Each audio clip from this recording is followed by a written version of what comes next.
لا إله إلا الله لا إله إلا الله محمد رسول الله صلى الله عليه وسلم. الفاتحة.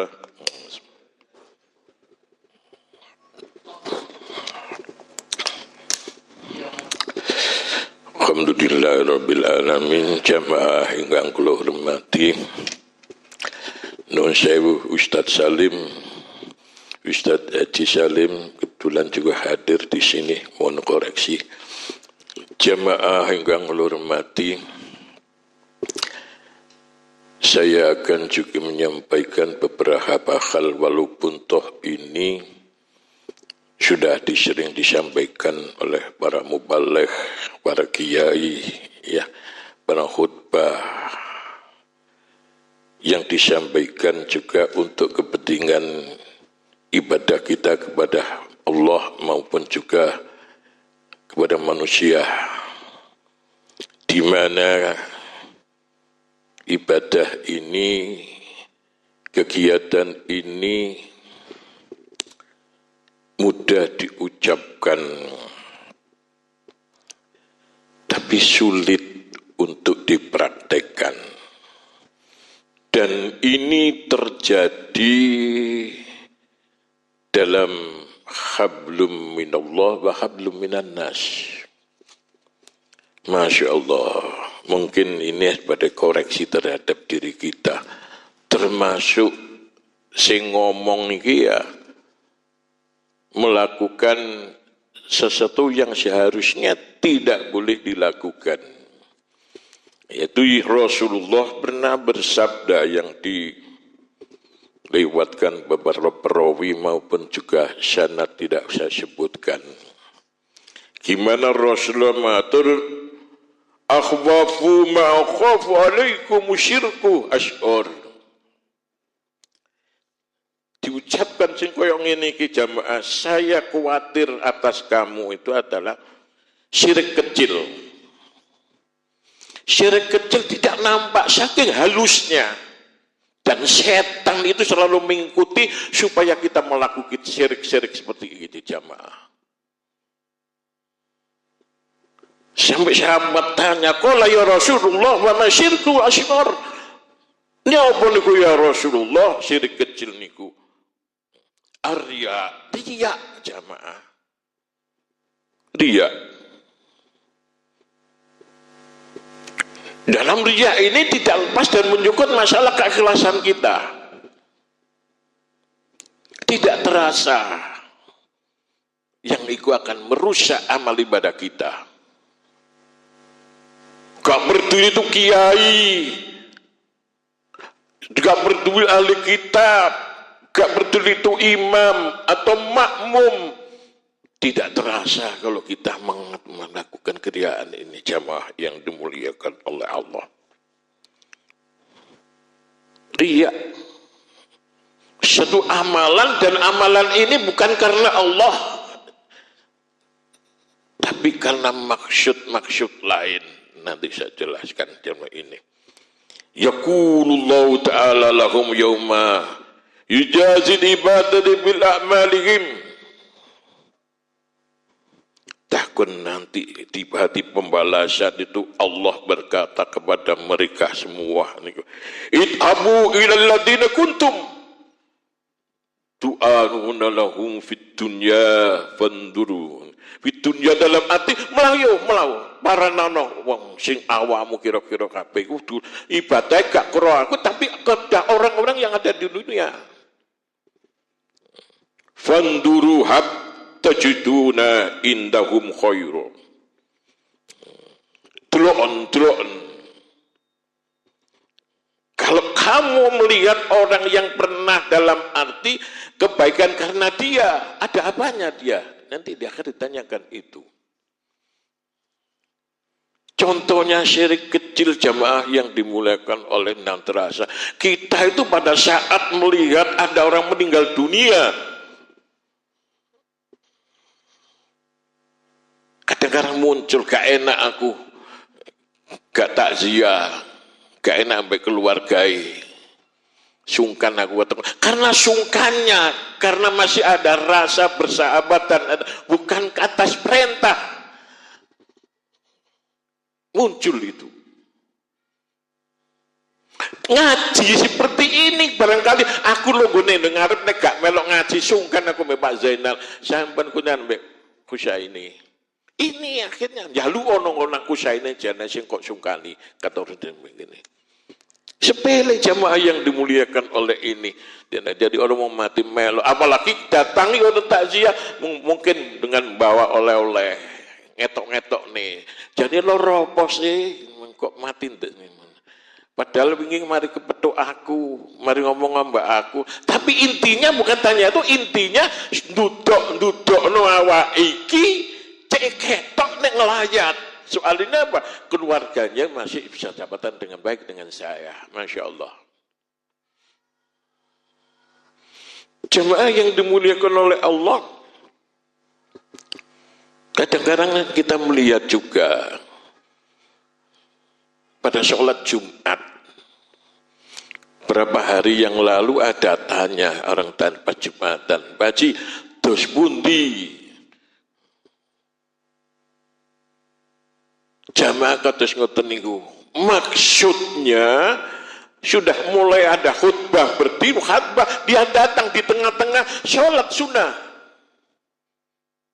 Padahal ansitu wasma'u, di kita suruh didengarkan di situ, itu ya diperintahkan.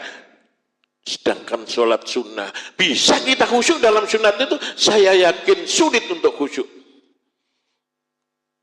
Karena di depan ingin mereka itu paling tidak hati-hati karena khawatirkan sholatnya tidak bagus tengah-tengah pada saat orang-orang melihat mendengarkan khutbah sholat sendiri Allahu Akbar. Saya kira siapa orangnya paling tidak itu ada kekhawatirkan bukan karena Allah tapi khawatir dengan yang hadis sholat. Sulit padahal kita untuk khusyuk dalam sholatan, sulit itu.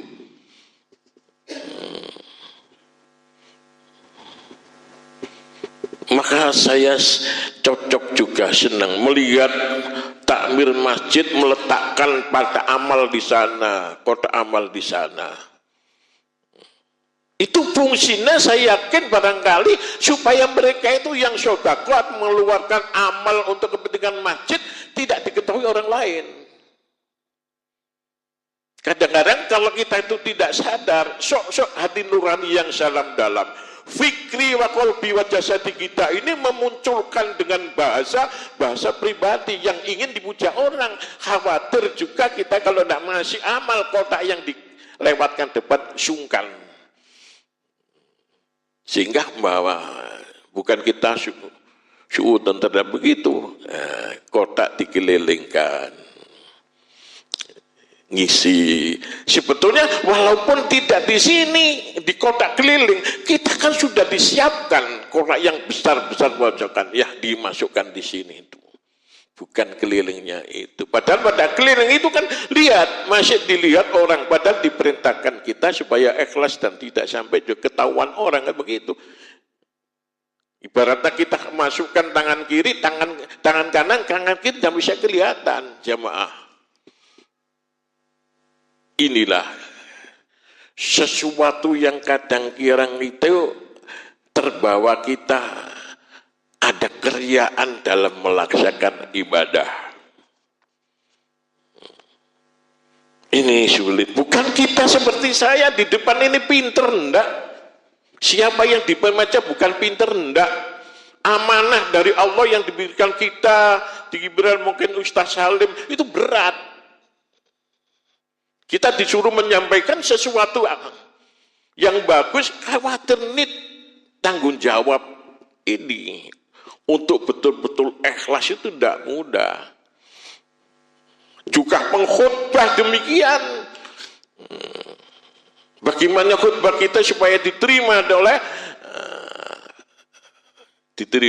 oleh jamaah. Ini sangat hati-hati. Bukan kita supaya khutbah kita itu enak, muncul supaya diakui khutbah ini enak. Ini pun juga termasuk riya sudah. Jamaah yang dimuliakan oleh Allah. Jadi untuk membawa ikhlas itu sulit. Karena diterangkan pernah juga disampaikan bahwasanya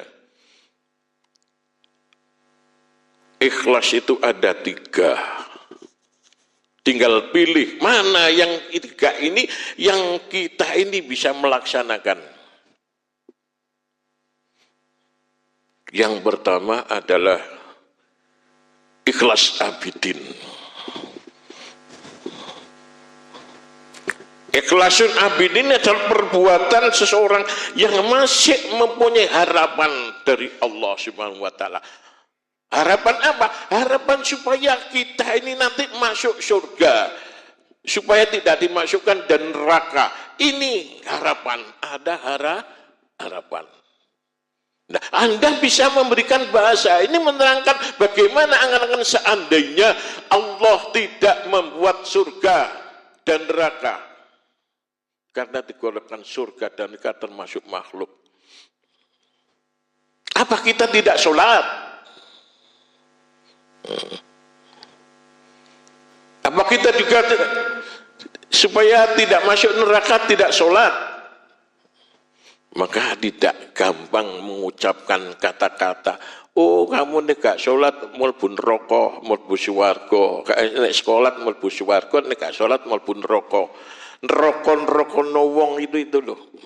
Masih ada dengan bahasa-bahasa seperti itu jamaah.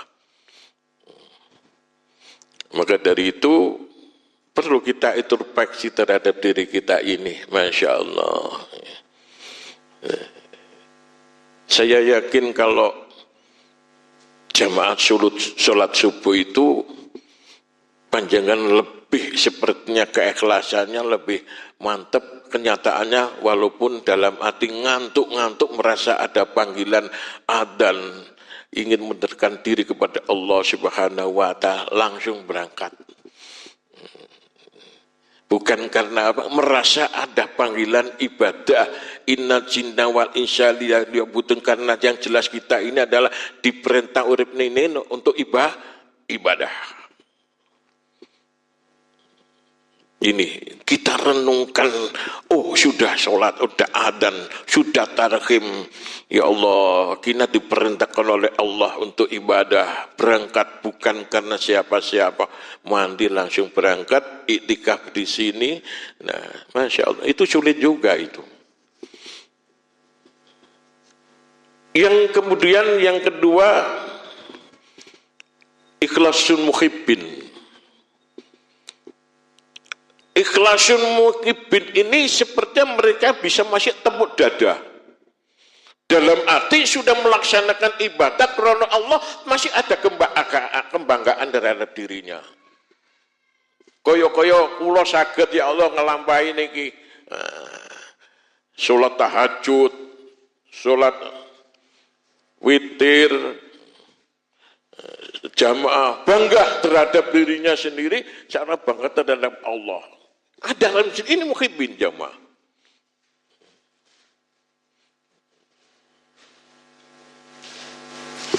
Ini enggak terasa seperti saya kadang-kadang muncul seperti itu.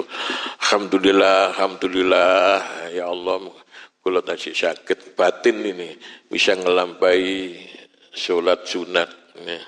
Cumi karena masih bangga sunat tahajud dan ini, Masya Allah. Kita belum tahu ibadah kita ini, katanya ibadah yang paling bagus itu yaitu ibadah yang diterima oleh Allah Subhanahu wa taala.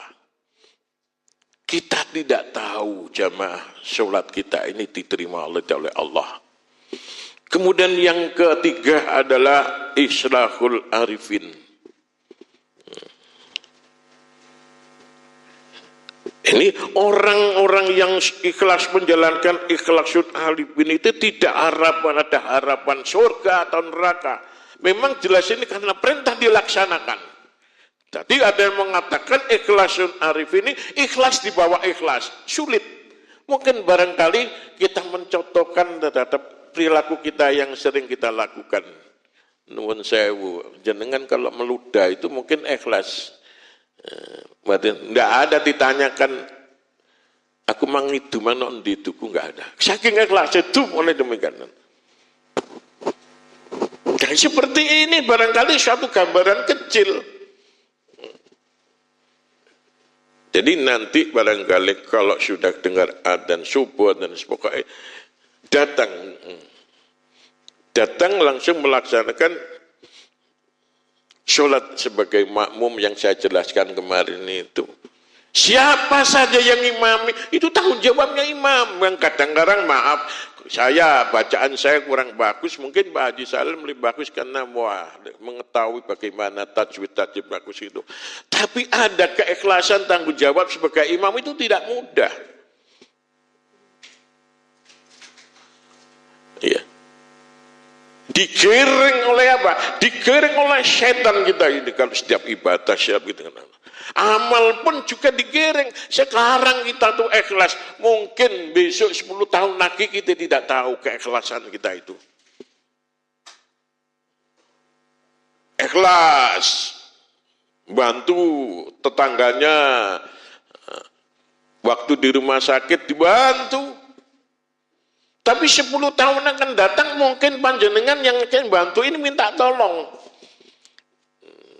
Minta tolong orang yang sekarang karena hidupnya sudah bagus. Kalau dulu dalam arti ekonomi lemah, kita sering memberikan bantuan.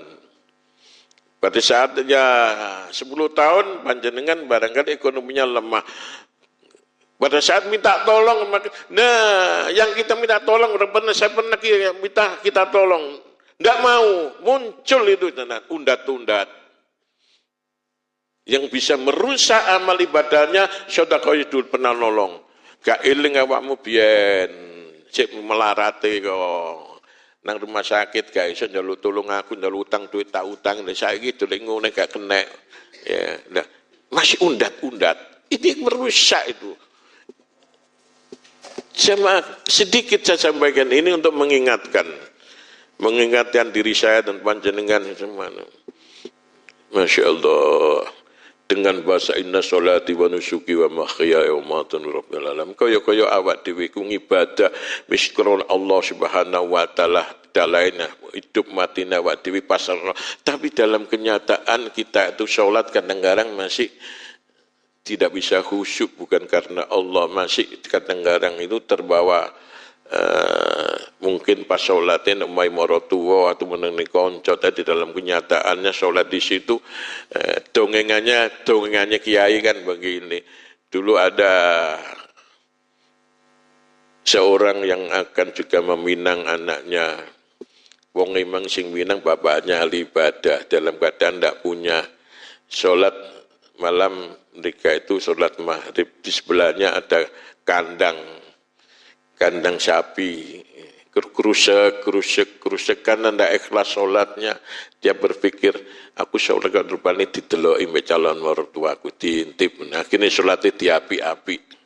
Pensolat diapi-api, setelah dilihat ternyata karena sholatnya nggak ikhlas, di sebelah wala kandangi sapi, jadi kerusek itu dongengannya dagelane para mubalek yang dulu kan begitu. Jadi jamaah yang dimuliakan oleh Allah, mari kita belajar dalam melaksanakan ibadah apa saja untuk melakukan dengan ikhlas karena Allah Subhanahu wa taala, bukan karena teman, bukan karena mertua, bukan karena istri, atau mungkin bukan karena teman. Ini kita lakukan dengan ikhlas. Kita berusaha untuk mencapai ikhlasun arifin, menjauhi dari ikhlas-ikhlas yang sekiranya merusak amalan ibadah kita. Wallahu a'lam. Bismillahirrahmanirrahim. Allahumma salli wa sallim ala sayyidina Muhammad wa sallam Muhammad.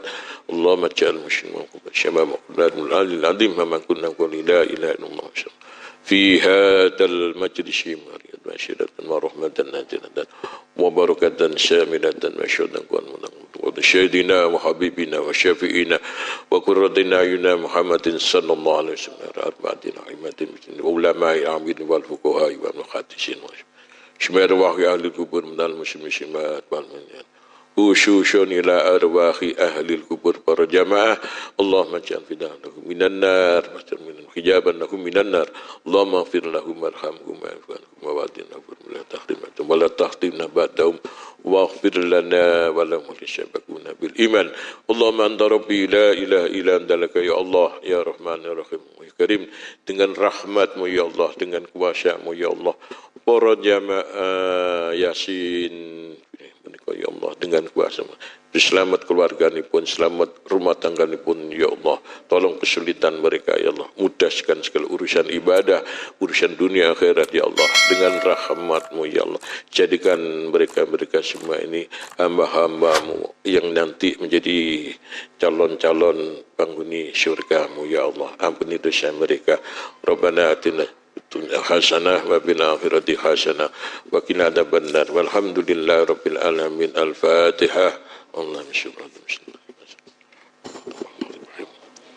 Wallahu muwaffiq ila thoriq. Assalamualaikum warahmatullahi wabarakatuh.